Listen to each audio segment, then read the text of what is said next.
Hello everyone, welcome back to my YouTube channel. I hope आप सभी अच्छे होंगे, अपनी पढ़ाई कर रहे होंगे नेट जेआरएफ तैयार करने की। जो भी कंटेंट पढ़िए वो क्लियर करिएगा। आप यूनिट के पीछे मत रहिएगा कि आपने कितनी यूनिट कंप्लीट कर ली। कंप्लीट यूनिट से मतलब नहीं है, आपको कंटेंट से और सब्जेक्ट टॉपिक से मतलब है आपका कितना क्लियर हुआ। जो भी पढ़िएगा उसको रिवीजन भी इस टाइप में लिखिएगा। नोट्स बना रहे हैं या स्क्रीनशॉट ले रहे हैं, कुछ भी कर रहे हैं तो आप ऐसे उसको करिएगा कि शॉर्ट फॉर्म में लिखिएगा।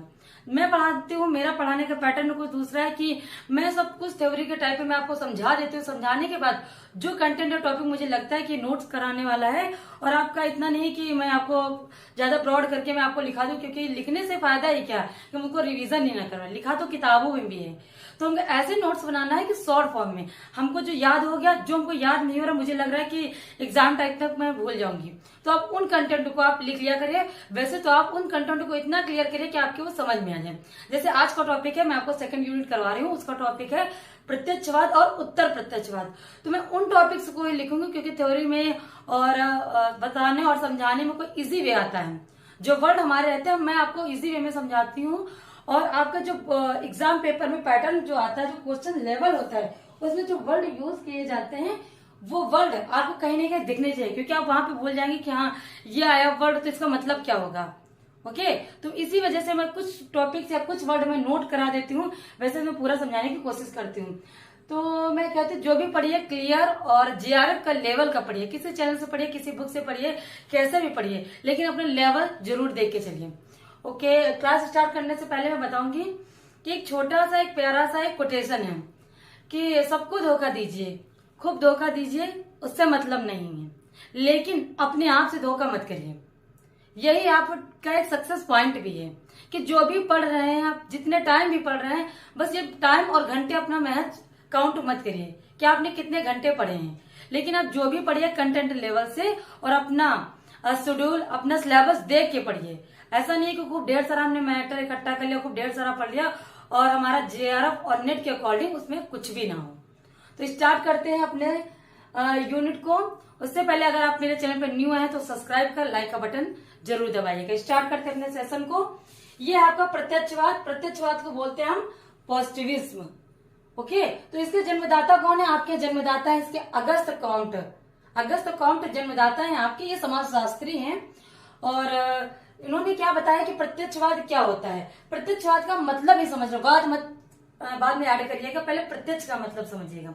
प्रत्यक्ष का मतलब ये होता है आमने सामने। आमने सामने तो जो चीजें हमें सामने दिख रही, कोई भी समस्या, कोई भी शोध है, कोई भी प्रॉब्लम है, कुछ भी है, तो हम उसका जो निवारण है, निष्कर्षण है, वो आमने सामने देख के करते हैं। ठीक है, अगर हम चीजों को देखते हैं तो ज्यादा आसानी से समझ लेते हैं। जो चीजें हमें दिखाई नहीं देती हैं उनको हम आसानी से समझ में नहीं आता है। डॉक्टर से भी जो हमें कभी पूछता है कि वो तो एक डॉक्टर है, उसको तुम्हें कुछ नहीं बताना चाहिए, लेकिन फिर भी वो पूछता है आपको क्या बीमारी है, क्या हुआ आपको, वो भी लक्षण सिम्टम्स देखने की कोशिश करता है।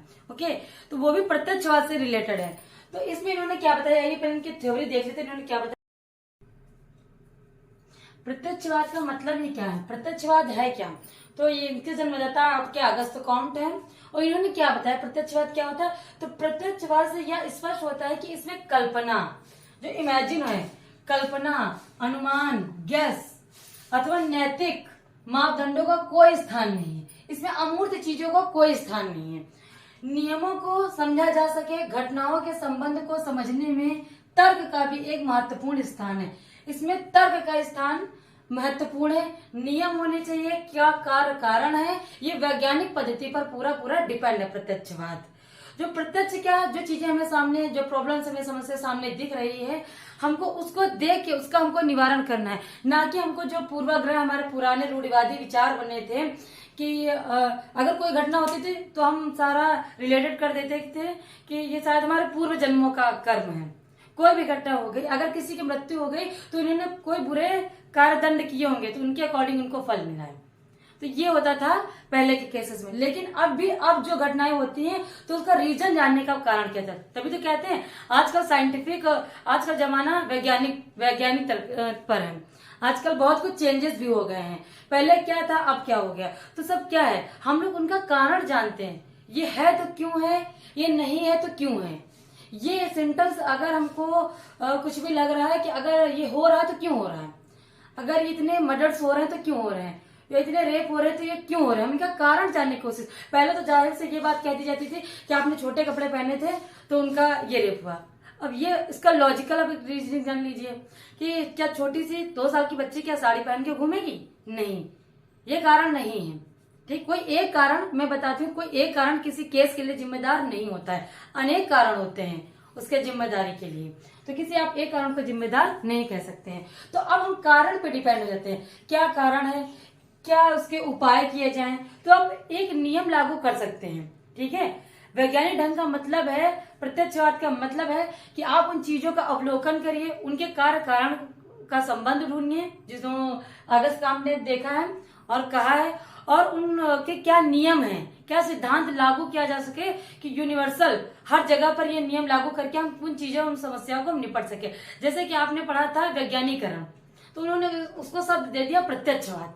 क्या आप चीजों को सामने से अवलोकन करके और उनको जांच परख करके उन चीजों को, समस्याओं को देखा जाए, पहले की पूर्वाग्रह से मुक्त हो जाए। पहले जो नियम रीति रिवाज, जो हमारे ट्रेडिशनल कस्टम थे, जो रूढ़िवादी चीजें थी, उनको भूल जाओ। पहले कभी कभी होता था कि चीजें पूरी धार्मिक विचारधारा पर चली जाती थी, धार्मिकता पर, नैतिकता पर चली जाती थी। कोई भी केस हो, कुछ भी हो गया, हम सारा ब्लेम भगवान पे डाल देते थे।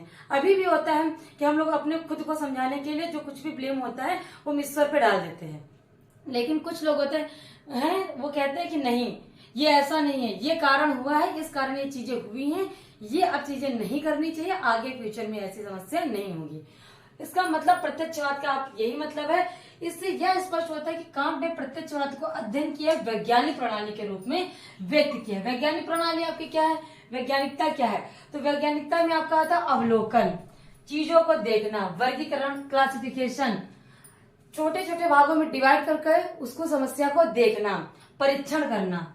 लैब में जाते हैं आप, परीक्षण करते हैं, शोध करते हैं, वो करना। और सिद्धांत, और एक आपको नियम निकाल लेना है। नियम कैसे निकालना है? आपका H2O को मिला के आपका जल बनता है। अब ये यूनिवर्सल ट्रुथ है, आप कहीं भी आप बनाएंगे आपका यही बनेगा। तो आप उन्होंने एक नियम निकाल दिया। ओके, तो अवलोकन, वर्गीकरण, परीक्षण और सिद्धांत, ये आपका हो गया प्रत्यक्षवाद में। एक विश्वसनीयता होनी चाहिए, अनुभव होना चाहिए। आप कैसे उन चीजों को प्रत्यक्षवाद में देख सकते हैं? कोई आपका अनुभव तो होना चाहिए। आप समस्या को निदान करने जा रहे हैं तो आपके अंदर एक अनुभव होना चाहिए, एक्सपीरियंस, विश्वसनीयता होनी चाहिए कि हाँ, ये चीज मैं कर रही हूँ, ये सही है और आगे भी सही होगी। तो प्रत्यक्षवाद में इसमें से, अब इससे ज्यादा आपका टॉपिक्स में कहीं कुछ नहीं पूछेगा। अगर पूछता है एग्जामिनर तो उसमें क्या मतलब है, किसने दिया था, अगर तो कॉम्ट ने दिया था प्रत्यक्षवाद की थ्योरी, इसके अंतर्गत क्या है? तो कल्पना, अनुमान और नैतिकता मापदंडों का कोई स्थान नहीं है। नियमों को समझा जा सके, घटनाओं के सह संबंध को समझने में तर्क का भी एक महत्वपूर्ण स्थान है। तो ये तर्कवाद पे भी डिपेंड है, तर्कवाद और एक वैज्ञानिक प्रणाली है। ओके, तो ये हो गया आपका प्रत्यक्षवाद। इसके बाद मैं आपको बताऊंगी उत्तर प्रत्यक्षवाद। उत्तर प्रत्यक्षवाद क्या है, और इसके उत्तर प्रत्यक्षवाद में आपको एक वन वर्ड में बता दूं तो प्रत्यक्षवाद का अपोजिट डायरेक्शन में आप ले सकते हैं उत्तर प्रत्यक्षवाद को। तो आप इतना अगर नोट्स कर रहे हैं तो आप नोट कर लीजिए, स्क्रीनशॉट लेते तो आप स्क्रीनशॉट ले लीजिए। अगर आपको कहीं में कुछ समझ में नहीं रहा, अगर कोई डाउट हो तो प्लीज कमेंट कर दीजिएगा, क्योंकि आपका कमेंट हमें बताता है कि कैसे क्या इम्प्रूवमेंट किया जा सके, क्या आपको अच्छा लगा, तो ये भी हमको मोटिवेट करता है। उत्तर प्रत्यक्षवाद आपका क्या है? प्रत्यक्षवाद आपको समझ में आ गया, तो उत्तर प्रत्यक्षवाद आपका क्या है? तो इनका समझिए, तर्क के साथ अनुभविक टिप्पणियों को जोड़कर एक घटना के बारे में उचित अनुमान लगाया जा सकता है। इसके अकॉर्डिंग है कि आप तर्क तो दे सकते हैं, लेकिन आपका एक एक्सपीरियंस होना चाहिए, एक अनुभव है। आप अनुभव के आधार पे भी समस्या का निवारण कर सकते हैं। कहते हैं ना, experience is the best teacher, बोलते हैं हम, कि जरूरी नहीं है कि आप वैज्ञानिक विधि के द्वारा ही आप उन चीजों को, समस्या का निवारण नहीं करें। आपके अंदर इतना एक्सपीरियंस हो चुका होता है। कहते नहीं बुजुर्ग, हमने बाल ऐसे ही नहीं सफेद कर लिया है, लड़की की नस्ल से लड़की की नस्ल पहचानते हैं। तो क्या उन्होंने क्या वैज्ञानिक विधि अपनाई थी? नहीं, क्योंकि उनके अंदर एक एक्सपीरियंस आ गया था। एक्सपीरियंस के अकॉर्डिंग अनुभविक टिप्पणियों को जोड़कर एक घटना के बारे में उचित अनुमान लगाया जा सकता है। ओके, इतना समझ में आ गया? इसका यह मत है कि वैज्ञानिक तर्क और सामान्य तर्क के बीच केवल अंश में ही अंतर है। वैज्ञानिक तर्क और सामान्य तर्क जो हम लोग करते हैं तर्क, तो हम नहीं कर सकते क्या, वैज्ञानिक विधि क्या है, तो समान तर्क के बीच केवल अंश में ही अंतर है। इसके अनुसार सभी अवलोकन अस्थिर है, इसके अनुसार सभी अवलोकन जो है वो अस्थिर हैं और इसमें त्रुटियां हैं, ये सभी पुनर्प्रयोग। ये कहते हैं जो प्रत्यक्षवाद है और जो इसमें हम अवलोकन करके देखते हैं और वैज्ञानिक विधि अपनाते हैं उसमें भी त्रुटियां हैं, क्योंकि जिसने देखा, जिसने ये किया, ये तो उसका अवलोकन हुआ, ये तो उसका अवलोकन हुआ कि जो देख रहा है इंसान वो अपनी नजर से देख रहा है। हाँ, दूसरा पर्सन है उसको कुछ और समझ में आ रहा है, दूसरी अपनी नजर से देख रहा है, तो सबका अवलोकन अलग अलग होगा। आपकी वैज्ञानिक पद्धतियां आपने अलग अलग करी, आपका दृष्टिकोण अलग अलग है, आपने नियम तो निकाल दिया, लेकिन हर एक पर्सन का कुछ ना कुछ अलग अलग व्यू और विचार होते जरूर है। तो जैसे हमने एक ग्लास लिया पानी का, हमने रखा और उसमें आधा ग्लास, हाफ ग्लास पानी है, तो दो पर्सन है वहां पे, किसी ने बताया उसमें आधा ग्लास पानी है, किसी ने बोला आधा ग्लास खाली है। तो देखिए दोनों फैक्ट सही हैं, लेकिन अलग अलग व्यक्ति हैं, अलग अलग उनके विचार है और दोनों में वैज्ञानिकता लागू है। और एक इंसान कहता है कि सिर्फ ग्लास में पानी है, उसने ये नहीं बताया कि आधा ग्लास है या पूरा ग्लास है। ओके, तो जबकि बातें सबकी सही हैं, तो इसमें वैज्ञानिक विधि हमको हम नहीं अपना रहे हैं। हमारा एक्सपीरियंस, हमारे ओपिनियन, हमारे खुद के राय, हमारे विचार ये हमें बता रहे हैं कि इसमें पानी है या नहीं है।